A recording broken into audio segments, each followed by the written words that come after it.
नमस्कार। कभी सोचा है कि भारत जैसा इतना बड़ा और विविधताओं से भरा देश आखिर हर रोज चलता कैसे है? वो कौन लोग हैं जो पर्दे के पीछे रह के ये पक्का करते हैं कि सरकार की योजनाएं आम लोगों तक पहुंचे?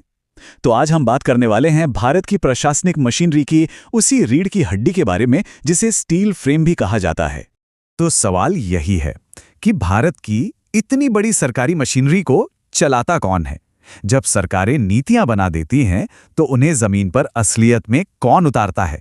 चलिए आज इसी बड़े सवाल का जवाब ढूंढते हैं। और जवाब है भारत की सिविल सेवा, जिसे एक बहुत ही दमदार नाम दिया गया है, स्टील फ्रेम। और ये नाम क्यों दिया गया, ये भी हम समझेंगे। तो चलिए इस विश्लेषण में इस स्टील फ्रेम की एक एक परत को खोल कर देखते हैं कि इसकी शुरुआत कहां से हुई और आज ये हमारे देश को कैसे चला रहा है। अच्छा, किसी भी चीज को अच्छे से समझने के लिए उसकी जड़ों तक जाना जरूरी होता है ना?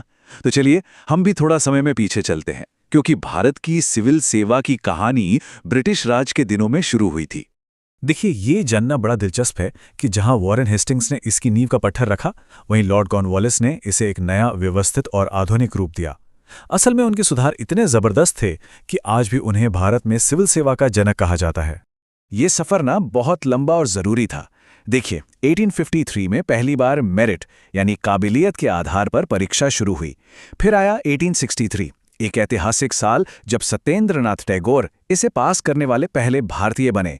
और सोचिए, 1922 तक का इंतजार करना पड़ा जब ये परीक्षा पहली बार भारत की जमीन पर इलाहाबाद में हुई।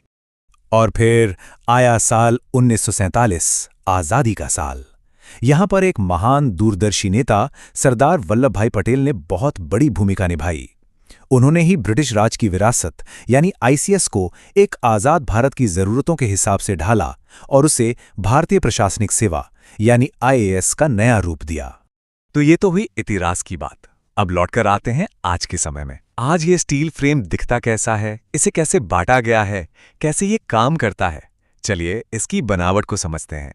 मोटे तौर पर भारत की सिविल सेवाओं को हम 3 हिस्सों में बांट सकते हैं: अखिल भारतीय सेवाएं, केंद्रीय सेवाएं और राज्य सेवाएं। सुनने में थोड़ा मुश्किल लग रहा है ना? चलिए इसे बिल्कुल आसान बनाते हैं और एक एक करके समझते हैं। सबसे पहले आती हैं सबसे जानी मानी सेवाएं, अखिल भारतीय सेवाएं।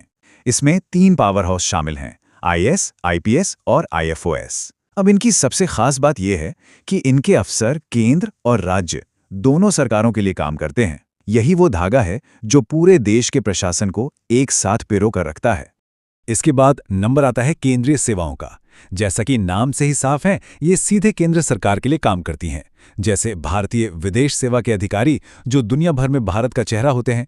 और फिर हर राज्य की अपनी सिविल सेवा होती है, जिन्हें हम अक्सर पीसीएस के नाम से जानते हैं, जो खास तौर पर उस राज्य के प्रशासन को संभालती है। लेकिन अब सवाल ये उठता है कि इस स्टील फ्रेम का हिस्सा बनता कौन है और इनका चुनाव कौन करता है? तो यहीं पर एंट्री होती है भारत की सबसे सम्मानित संस्थाओं में से एक की, यूपीएससी की। और आपको बता दूं, यूपीएससी भी कोई नई संस्था नहीं है। इसकी कहानी भी आज़ादी से पहले साल 1926 में शुरू होती है, जब ली कमीशन की सिफारिश पर भारत के पहले लोक सेवा आयोग की स्थापना हुई थी। और हाँ, ये समझना बहुत जरूरी है कि यूपीएससी सिर्फ एक भर्ती करने वाली एजेंसी नहीं है, बल्कि ये एक स्वतंत्र संवैधानिक निकाय है। इसका मतलब ये हुआ कि इसे अपनी ताकत सीधे भारत के संविधान से मिलती है, ताकि ये बिना किसी भी राजनीतिक दबाव के सिर्फ और सिर्फ काबिलियत के आधार पर देश के लिए बेहतरीन अफसरों को चुन सके। तो यूपीएससी करता क्या है? ये देश की सबसे कठिन परीक्षाओं में से एक करवाता है, भर्ती और प्रमोशन जैसे मामलों पर सरकार को सलाह देता है, और सबसे जरूरी बात, ये अपनी सालाना रिपोर्ट सीधे भारत के राष्ट्रपति को सौंपता है। ये सारी चीजें मिलकर सिविल सेवाओं की निष्पक्षता और ईमानदारी को बनाए रखती हैं।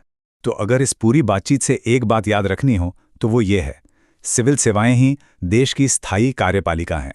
मतलब चुनाव होते हैं, सरकारें बनती हैं, बदलती हैं, लेकिन ये जो नौकरशाही का ढांचा है, ये बना रहता है और देश को एक स्थिरता देता है। यही इस स्टील फ्रेम की असली ताकत और अहमियत है। और ये सारी बातें हमें एक बहुत ही अहम सवाल पर लाके छोड़ देती हैं। आज की तेजी से बदलती दुनिया में, जहां हर दिन नई नई चुनौतियां सामने आ रही हैं, क्या भारत का ये स्टील फ्रेम भविष्य के लिए तैयार है? ये एक ऐसा सवाल है जिस पर सोचना हम सब के लिए बहुत जरूरी है।